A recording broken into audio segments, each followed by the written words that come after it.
చంద్రబాబు గారి మీద skill development case అంటే నేను ఆ రోజునే చెప్పాను, దాన్ని స్కిల్ డెవలప్మెంట్ కేసే అందాం. స్కిల్ డెవలప్మెంట్ కుంభకోణం అనేసి ఆరోపణ చేయాలంటే ముందు ప్రాథమికమైనటువంటి నిరూపణ లేదా కుంభకోణ ఆరోపణ అనాలి అన్నటువంటిది. కానీ చంద్రబాబు గారికి సంబంధించిన స్కిల్ డెవలప్మెంట్ కేసు అని మాత్రమే రాసేవాళ్ళు తెలుగుదేశం అనుకూల పత్రికలు. వీళ్ళు కుంభకోణం అని రాశారు.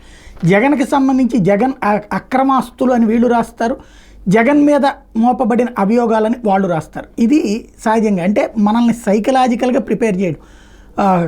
రోజు కాకరకాయని కేకరకాయ అంటే కొన్నాళ్ళు పోతే వచ్చేవరకు కేకరకాయనే మాట్లాడతాం. అట్లాగే జరుగుతూ ఉంటుంది. అదే కోణంలో ఇప్పుడు మద్యం కుంభకోణం జరిగిందా, తీసుకెళ్ళి అరెస్ట్ చేసి జైల్లో పడేసేయండి.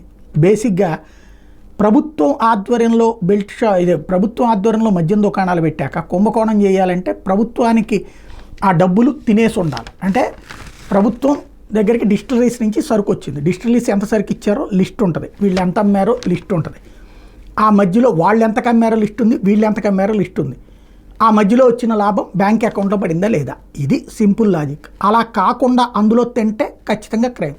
అట్లేం తినలేదు అన్నది స్పష్టంగా కనబడుతుంది. కానీ కుంభకోణం ఎందుకంటే తాగిన ప్రతి ఒక్కడికి మంట ఉంది, ప్రతి తాగుబోతుకి కడుపు అంటుంది. ఆ మంటని రెచ్చగొట్టారు. ఎందుకని ధరల పెరుగుదల వలన, లేకపోతే వాళ్ళకి నాణ్యమైన మందు దొరకలేదు కాబట్టి. అంటే నాణ్యమైన అంటే వాళ్ళ దృష్టిలో బ్రాండెడ్ మందు అంతకుముందు తాగేది దొరకలేదు కాబట్టి వాళ్ళు కడుపు మంటతో ఉన్నారు. ఆ మంట తీర్చాలంటే వీళ్ళు దాంట్లో తినేశారు అని చెప్పారు. ఎలక్షన్లో ఓట్లు వచ్చినాయి, అంతా నడిచింది. ఇప్పుడు ఏమని పట్టుకోవాలి?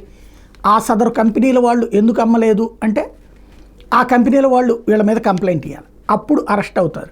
ఏమని, మాకు డబ్బులు ఇవ్వలేదుగా, మమ్మల్ని లంచం అడిగారు అని. అట్లాగే ఎవడు కంప్లైంట్ ఇయ్యడు.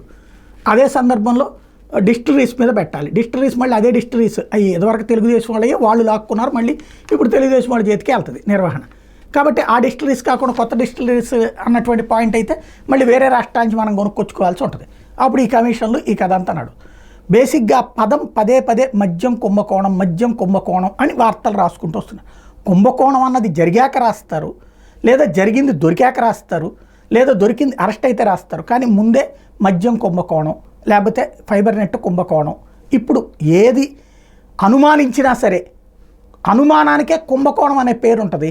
అంతకుముందు అరెస్టులు జరిగినా కూడా అది కుంభకోణం కాదు, లేదా అది అక్రమంగా పెట్టబడిన కేసులు. ఆంధ్రప్రదేశ్లో మీడియా, జర్నలిజం ఇట్లాంటివన్నీ కూడా వినడానికి ఎథిక్స్ లాంటివి మాట్లాడడానికి అసహ్యంగా ఉంటుందన్నమాట.